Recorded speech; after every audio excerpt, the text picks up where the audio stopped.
Welcome to VoxCrupt. Atlantis, just saying the name, it conjures up these incredible images, doesn't it? A magnificent city swallowed by the sea, lost to time. Absolutely. It's a legend that's captured imaginations for, well, centuries, inspired countless stories, theories, even warnings. And that's what we're diving into today, this core question. Is Atlantis, a real lost civilization, or is it more of a philosophical tale, maybe something else entirely? Exactly. Our mission here is to really unpack that, pull out the key nuggets from philosophy, history, even pop culture. So you can get a solid handle on this really complex, really captivating topic. And the journey, it always starts with Plato, doesn't it? What's remarkable is the first time we even hear about Atlantis is in his dialogues, Timaeus and Critias. Right. And he presents it not just as some story he cooked up. He actually claims it was passed down through his family. From Solon, the Athenian lawgiver. That's the one. Man. Solon supposedly heard it from Egyptian priests in Sais. Now, whether that's historically accurate, well, that's another question. But that origin story, it gives it this incredible weight, this gravitas, right? Even with the historical doubts. It does. Plato introduces Atlantis as this huge civilization located beyond the Pillars of Hercules. Which we generally take to mean the Strait of Gibraltar. Correct. A powerful society existing thousands of years before Athens. And the story goes, they were eventually defeated by the ancient Athenians in a major war. And then the really dramatic part, swallowed by the sea. In a single day and night, Plato frames it as a punishment from the gods. Wow. What is it about that initial setup, do you think, that makes it so enduring? Well, I think it immediately sets Atlantis up as more than just a lost island. It becomes this multi-layered thing, a symbol of forgotten greatness, maybe utopian dreams. And, crucially, a moral warning. Exactly. Plato uses it allegorically, highlighting that tension between reason and power, justice, and, well, greed.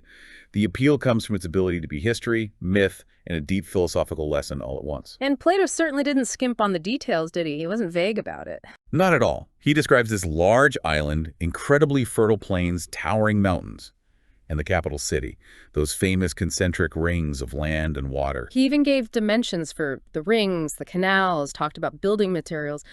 What do scholars make of that level of detail? Is it proof or something else? That's the fascinating part. The interpretations really diverge. Some see those details as hints of realism, almost like a travelogue. As if he was describing a real place. Right. But others see them purely as symbolic devices, carefully crafted to make his philosophical point feel more concrete, more tangible. Okay, so what about the society itself? How is it run? Socially, it was governed by 10 kings, all descended from the sea god Poseidon, according to the tale. And they started out, just devout, wise rulers. But there's always a but in these stories, isn't there? Something went wrong. It did. Plato describes this gradual slide. Pride creeps in, they deviate from those divine principles. Their downfall is explicitly linked to this moral decay. And militarily, they sound like they were a powerhouse. Oh, absolutely formidable. Controlling parts of Europe and Africa, a huge army and navy. But despite all that power, they were defeated by Athens. Decisively defeated. And Plato paints Athens as the embodiment of reason, justice, order. So that clash isn't just military, it's symbolic. Corruption versus virtue. Brute power versus rationality. So if it wasn't strictly history, what was Plato getting at? What's the consensus, if there is one, on his purpose? Well, many scholars lean towards philosophical allegory. A critique of civilizations, maybe even Athens itself, straying from ethical foundations. Like a cautionary tale. Exactly. Or maybe a pedagogical tool, a way to teach political, moral, social lessons. Some even think it might be a veiled critique of empires in his own time, warning against hubris, especially after the Peloponnesian War. That interpretation really shifts the focus, doesn't it? Less about finding a lost city, more about understanding a lost way, perhaps. Precisely. But the sheer power of the legend means that the idea of a real historical Atlantis hasn't gone away. It's captivated people. Leading to this prominent hypothesis that it actually existed. A real civilization, destroyed by some catastrophe, its memory surviving as myth. Yes, and that's fueled various geographical searches. One of the most talked about candidates, though ultimately flawed, is Santorini, the ancient Minoan site of Thera. Because of the volcanic eruption? Right. There are parallels in advanced culture, a massive volcanic destruction around 1600 BCE. It's visually striking. But the geography... It doesn't match. It's not beyond the Pillars of Hercules. Exactly. That's a major hurdle for the Santorini theory. Okay, what about the Azores Islands then? They are out in the Atlantic, beyond Gibraltar. True. Geographically, they align better, and some theorists point to, supposed underwater structures or geological hints that a landmass might have sunk there. But But the crucial point is, there's no reliable archaeological evidence. Nothing confirming an advanced ancient civilization matching Plato's description in that region. So from a purely archaeological standpoint, nothing definitive. Nothing definitive or irrefutable, no. Lots of claims surface, but they often lack clear dating or context or a direct link back to Plato's specific account. Many stem from, let's say, more speculative or even pseudoscientific interpretations. And the scientific critiques really pile up too, don't they? The timeline, for instance. Oh, absolutely. Plato puts Atlantis' destruction around 9500 BCE, roughly 11,500 years ago. That time frame just doesn't line up with any known, complex, organized civilization of that scale. That's a huge discrepancy. It is, and it really raises that important question. How should we read these ancient texts? Literally or allegorically? Especially since Plato is our only source. That's key. There were no other corroborating Greek texts, no Egyptian records, nothing independent to back it up. Most scholars really do land on the side that Plato was using Atlantis for moral and political lessons, not historical reporting. And yet, that very ambiguity, that lack of certainty, is maybe why it's so enduring. It sits right there at the intersection of history, myth, reality, imagination. Perfectly put. It's not just a lost city. It becomes a kind of canvas for our own hopes and fears. Which brings us nicely to Atlantis as a symbolic myth, a powerful warning. That trajectory Plato outlines. From divine, orderly, wise. To being consumed by pride, greed, abandoning principles, it paints a really clear picture of decline. And that pattern, glory to ruin, it's a symbolic trope we see across many cultures, many myths. Atlantis becomes this archetype, a civilization losing its balance between, say, reason and power. And it's doomed because of that imbalance. Right. Its destruction isn't just physical, it's deeply moral, spiritual.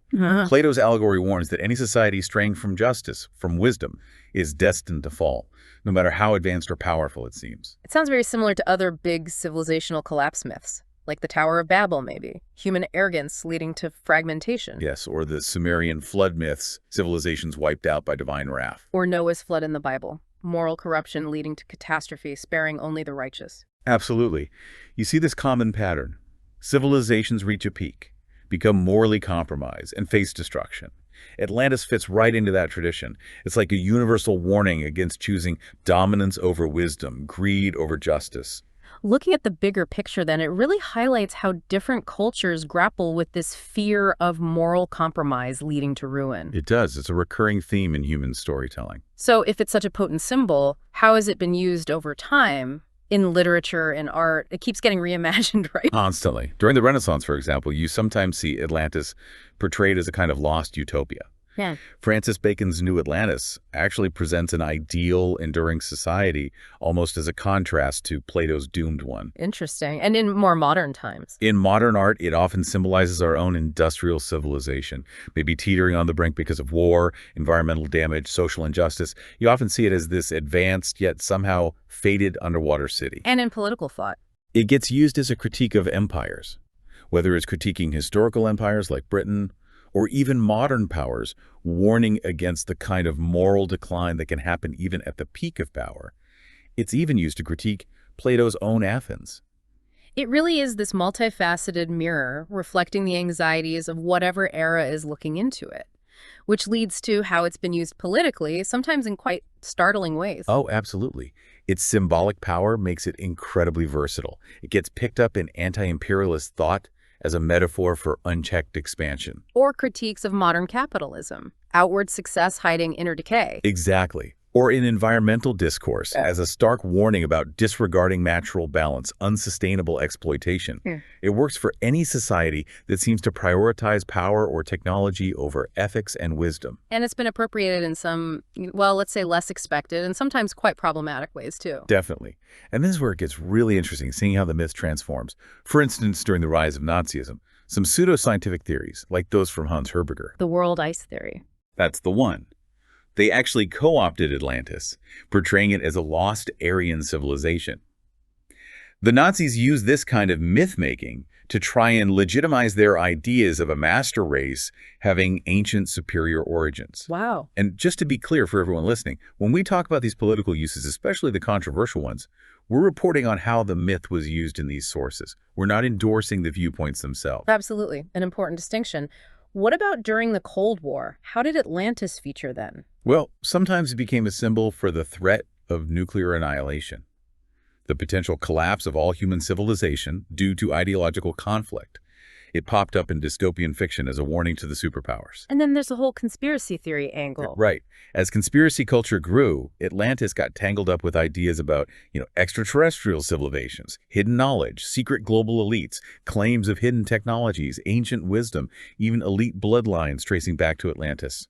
These ideas are way outside the mainstream, of course, but they gain traction in certain circles. It just shows how this single story can morph and be twisted into so many different shapes.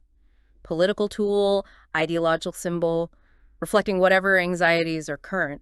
It really is a blank canvas in that sense. And nowhere is that transformation clearer than in popular culture today. Atlantis is everywhere. Movies, games, books, comics. Definitely. And the portrayals often diverge quite significantly from Plato's original tale. Yeah.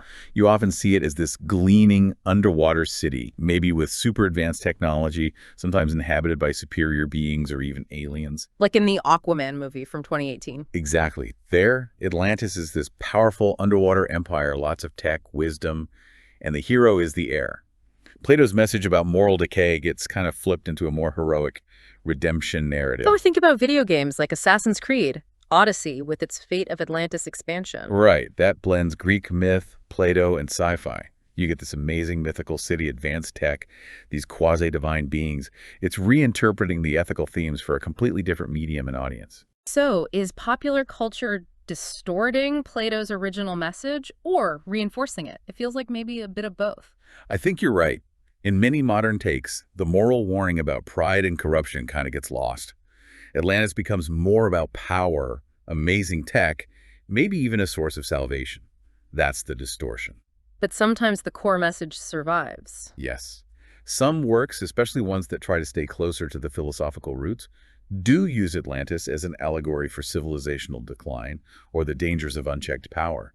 They help keep Plato's original warning alive for new generations, just in a different package. So popular culture really is this multifaceted mirror, like you said, reflecting our hopes for utopia, but also our deep-seated fears of collapse. Exactly. Which brings us to the deeper philosophical meaning. Atlantis as a mirror for civilization itself. It taps into these fundamental human fears. Like the fear of civilizational collapse, which feels incredibly relevant today with climate change, global conflicts. Precisely. Atlantis speaks directly to those anxieties, and also the fear of just oblivion, of erasure, the idea that a great civilization could not just fall, but be completely wiped from memory. That's a chilling thought. It is. And crucially, Plato's focus on corruption, born of power, that warning that sacrificing ethics for dominance leads to ruin, that resonates profoundly in any age, but maybe especially in ours, with debates about technology, power, and global influence. And this whole concept of the fall of civilizations, it's a major theme in the philosophy of history, in ethics. Thinkers like Spengler or Toynbee. Absolutely. If we connect Atlantis to that broader philosophical picture, it really underscores the ethical dimension of why civilizations might collapse. Spengler saw civilizations almost like organisms with an inevitable decline. And Toynbee's challenge and response. He argued civilizations fall when they fail to meet crucial challenges. In Atlantis' case, the implication is it failed its moral and spiritual challenges. Even someone like Nietzsche, with his critique of decaying values, touches on this idea of internal rot leading to collapse. So, ethically speaking, the fall often comes down to straying from core principles. Justice, wisdom, balance. That's precisely Plato's point with Atlantis. It's the deviation from those fundamentals that seals its fate. So, ultimately, Atlantis isn't just about the past. It's a philosophical warning sign, pointing towards the future. It really is. It suggests that the outward grandeur of any civilization is fragile. It's unsustainable without a strong ethical core. It's a warning to us, to modern societies, that maybe, despite looking successful, we could be internally unraveling if we prioritize, say, technology over ethics or profit over justice. Exactly. Plato's message, through Atlantis, urges a return to those principles. Justice, balance, reason. Atlantis acts as this powerful mirror. Every civilization, including ours, can look into it and learn from its fate. The timeless truth remains. Civilization without ethics is, well, it's ultimately heading for trouble. Destined for oblivion, as Plato might put it. So there you have it. From Plato's dialogues to modern movies, the legend of Atlantis really does hover in that space between history, myth, and philosophy. We've touched on the historical guesses, the symbolic readings, the political uses, the deep philosophical warnings. And that lack of definitive proof, the absence of independent sources. It keeps Atlantis suspended there, doesn't it? Between reality and speculation. It ensures the mystery lives on. So to answer our big question from the start, Atlantis isn't just a historical fact or just a fictional story. It seems to be a fusion, a blend of potential historical memory, mythic storytelling, and most importantly, a profound philosophical warning, all framed by Plato. He created something incredibly rich, something that works on multiple levels, real, symbolic, instructive. Maybe the point isn't to definitively prove or disprove it. Perhaps not. Maybe the story is more valuable as an invitation to reflect deeply on how civilizations rise and fall, on the ethics of power, and on the inherent fragility of human achievement. And what does all this mean for you listening right now? Well, Atlantis, in all its mystery, it still speaks to us today. You can hear its echo in global crises and debates about societal values, in our anxieties about the future. The legend really is a mirror, not just for admiring past greatness, but for critically examining our own path forward. In a world grappling with huge challenges, environmental, social, technological, Atlantis serves as this constant reminder. A reminder of that fundamental truth. Civilization ultimately can't endure without ethics. So the story isn't really a closed chapter of ancient history. It feels more like the beginning of an ongoing conversation, a dialogue between the past and the present, between power and wisdom, maybe even between humanity and its own destiny.